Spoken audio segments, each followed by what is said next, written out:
Welcome back to the channel, guys. My name is Amit, and in today's video we're going to be talking about my 14-month update of the hair transplant that I got from Turkey.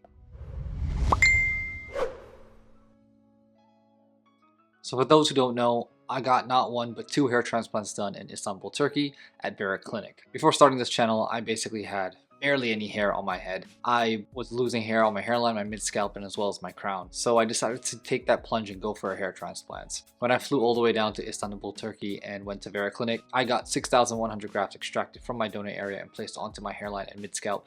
And I've documented that entire journey on this channel from the start of the hair transplant up until the 12-month mark of my hair growing. Now, unfortunately, I couldn't finish my crown because the clinic said that it wasn't advisable to get it done at the first round and instead come back a second time and get the crown finished. So that's exactly what I did. I went right back to Vera Clinic and I got 4,000 grafts extracted from my donor area and placed onto my crown this time. I added a little bit as well on my hairline and mid-scalp, but majoritively focused on the crown. I've also documented that entire journey on my channel from the time I went to the clinic to what exactly happens at the clinic up until the point of my hair starting to grow and all its phases after a full year. If content like that does interest you, do consider liking and subscribing to the channel if you haven't already. I post a ton of different types of videos on my channel, some that might interest you about a hair transplant and some about hair loss. So definitely do consider liking and subscribing and join if you haven't already.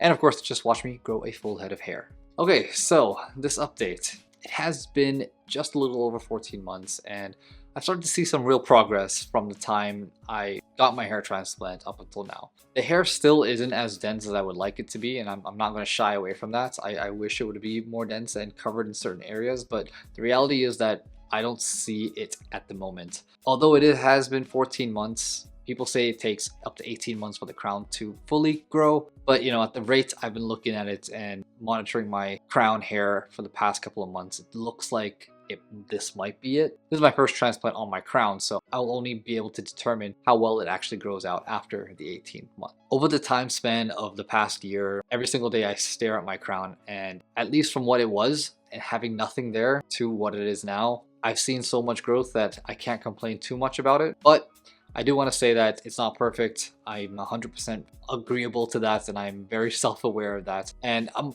always thinking about other ways to try to enhance the growth on my crown now. I do try to do a lot of more natural things, such as applying different types of ingredients to my hair every day, just to kind of see if it helps boost a little bit of more hair growth. I do believe that the hairs on my crown aren't completely dead, at least my native hairs. So I'm going to try to see if I can boost those baby hairs to grow back out and maybe give me that density that I've always wanted for my crown. If that doesn't work, then I might just switch to going to a more surgical method, maybe do another hair transplant, maybe do SMP. We'll see. We'll have to kind of see as time goes by. I do definitely want to try to cover up that area in the back, at least in the next year or so. I'm going to still wait it out until the 18th month and see how that progress is, and then I'll make a decision afterwards. If you guys have any suggestions on what I should do, let me know in the comments.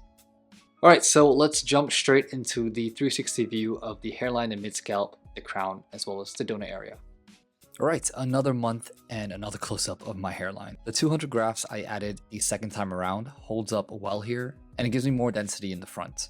Next, a quick look at the side of my donor area, and with my hair kept out long, after 10,000 grafts, you can barely see any sort of overharvesting. As for the back of my donor area, it has held up pretty well after all this time. You can also see that the crown has a good area of coverage. There may be small areas that are lacking in density, but I'll go through that a bit later. And for the last side of my donor area, you can barely notice I had two hair transplants at all. Now let's take a look at the close-ups of the hairline, the mid-scalp, the crown, as well as the donor area. I really enjoyed showing off my hairline on this channel, only because it seemed to get more and more dense every single time. The grafts are strong and stable, and I rarely see any hairs fall out. I'm really happy with the results. As for my mid-scalp, the added 600 grafts has helped fill in the density from the previous year, and it looks as natural as it can be. Remember, I had nothing in this area before, so the fact that I'm able to brush my hands through my scalp here is such a treat. And now for my crown. It's been quite the journey so far, but I do see growth on the back more and more as each month goes by. I was extremely doubtful back at the 4th month mark, but I've come a long way, and to see my previous bald spot covered up like this, I couldn't ask for anything more. Hopefully it continues to get more dense in the next coming months. There are still areas that definitely need some more attention to, but I'll try to work on that in the future. Now let's take a look at the top-down view of my scalp from the first month of the hair transplant up until now.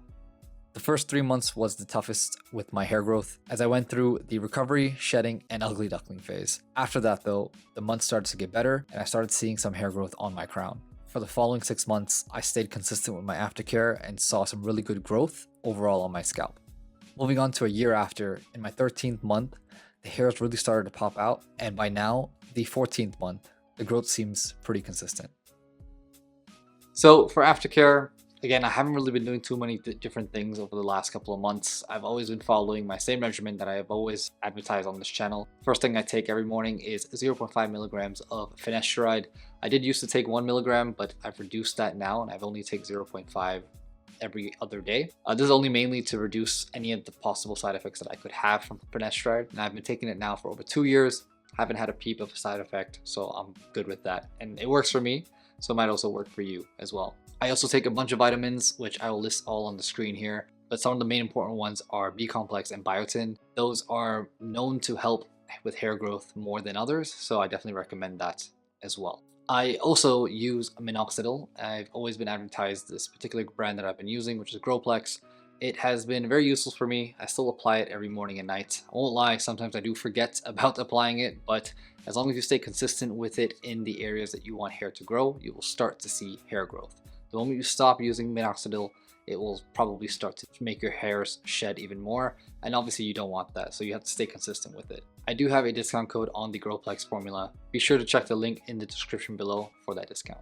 Another proven solution that I use for my hair is the Revita Hair Density Shampoo and Hair Density Conditioner. Now, I've been applying this shampoo and conditioner for the past couple of months. I do feel like my hair has gotten a little more thicker and I've been constantly using it at the right time. A lot of people ask me, when do I wash my hair? The truth is that I wash it about now 2 to 3 times a week. I do help the density shampoos help a lot, as well as the conditioner. So if you are interested in trying it out and getting it for yourself, there is a discount code that I have for the product as well. I find it useful and hopefully you find it too. You may as well use the discount code and try it. I also use rosemary oil every morning. I've also tried to stay consistent with this as well. Rosemary oil is also proven to see some sort of hair regrowth if you apply it consistently, which is what my plan is as well for my crown. So I've been doing it every single day. So far I do see a little difference compared to last month, so I'm still keeping at it. I would highly recommend you trying it as well if you can. I do also derma roll time to time, not as often, but I heard a lot of people in the comments saying that I probably shouldn't be using it as often anyway. So I still do it, but I just at more irregular times. Derma rolling does help to open the pores on your scalp and allow your new hairs to grow out. So it is useful, and I think it is something you can definitely try doing as well in the future. I also tend to use fibers at times, but to be honest, lately I haven't been using it only because I'm getting more comfortable in my total outlook that I have on my hair. I do still recommend it to people who have any sort of thinning. It really helps with concealing as much as you can, especially if you're not sure about a hair transplant yet. It definitely helps. I would highly recommend it if you haven't tried using fibers at all. I have heard about a lot of people saying that DermMatch is also pretty good. It's also waterproof, but I haven't personally used it yet. But it is also more of a paste-like solution rather than a powder-like solution. So I like the powder stuff because it's easily washable. I'm not 100% certain about the other one yet, but I might try it in the future. If you want to see me try that and give a review about it, let me know in the comments.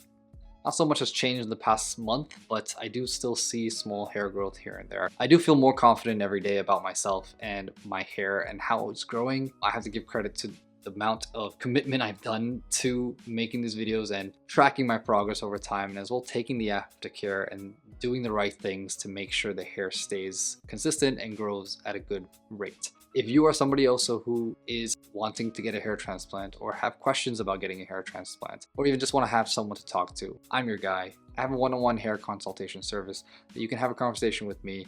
We could talk about your situation, about your hair, or anything about what clinic you want to go to, or just questions you have about anything hair transplant related. I'm here to help. Do consider booking some time with me if you want to have that talk, and I'm happy to help and be part of your hair journey as well. All right, I think that's all for today. I did promise that I have a bunch of videos coming out, but I'll be also very honest, it's been a very hectic and busy time. I'm trying to get all my content out at a more consistent rate, but things have just been really busy. It's coming, I promise you it's coming. Just stick around with me long enough and I promise you, you won't be disappointed. I do want to show you guys all my hair and my wedding videos, and it's a whole thing. It's amazing, but it's worth the wait. Okay, I think that's all for today. Thanks for sticking around. I appreciate each and every one of you. Don't forget to like and subscribe if you haven't already. I'll catch you guys in the next one. Peace.